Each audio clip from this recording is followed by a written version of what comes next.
มอគុណរឿងគ្រប់យ៉ាងដែលយើងបានសាងយើងធ្លាប់តស៊ូរួមគ្នាតែពេលនេះយើងបានចប់គ្នាអស់ពេលវេលាមើលថែគ្នាហើយ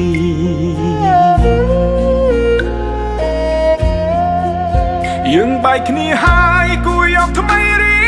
ងខ្លួនគុំនៅគុំនៅស្អប់គ្នាទៀតអី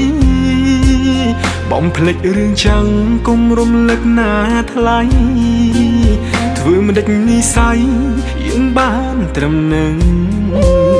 ចោតបងមនុស្សខំបងអ្នកខំក៏បានរឿងទាំងប៉ុន្មានគឺអូនអ្នកត្រូវទាំងអង្គបងសុំចិត្តអូនសុំមានស្ងួនឈប់ផុក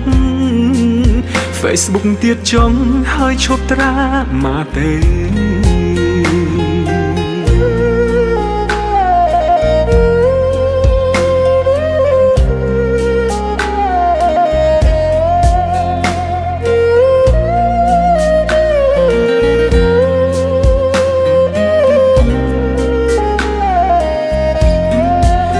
សូមអរគុណរឿងគ្រប់យ៉ាង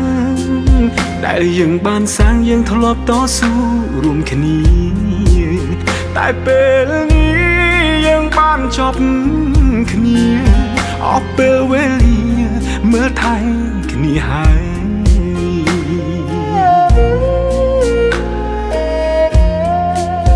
យើងបែកគ្នាហើយគួរយកថ្មីរៀ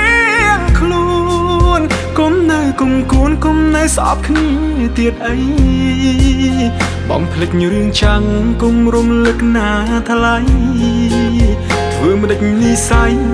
យើងបានត្រឹមនឹងចោតបងមនុស្សខំបងអ្នកខំក៏បានរឿងទាំងប៉ុន្មានគឺអូនអ្នកត្រូវទាំងអស់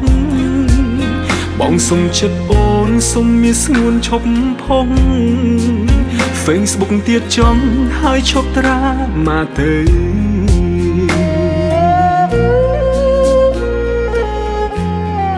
អូនគិតថាបងមនុស្សមិនល្អហើយទៅចង់អូនអើយទៅរកអ្នកសមនឹងថ្លៃបងមនុស្សអាក្រក់ដូចអូននេះហើយក៏គ្មានអ្វីឲ្យអូនលងឡើយខ្ញុំចាក់ចាញ់ខ្ញុំចាចាញ់ហើយតែខ្លួនអូនអើយឈប់រំលឹកបងទៀតអីអូនក៏មានមនុស្សដែលគេស្រឡាញ់ថ្លៃសូមជូនពរស្រីឲ្យមានក្តីសុខ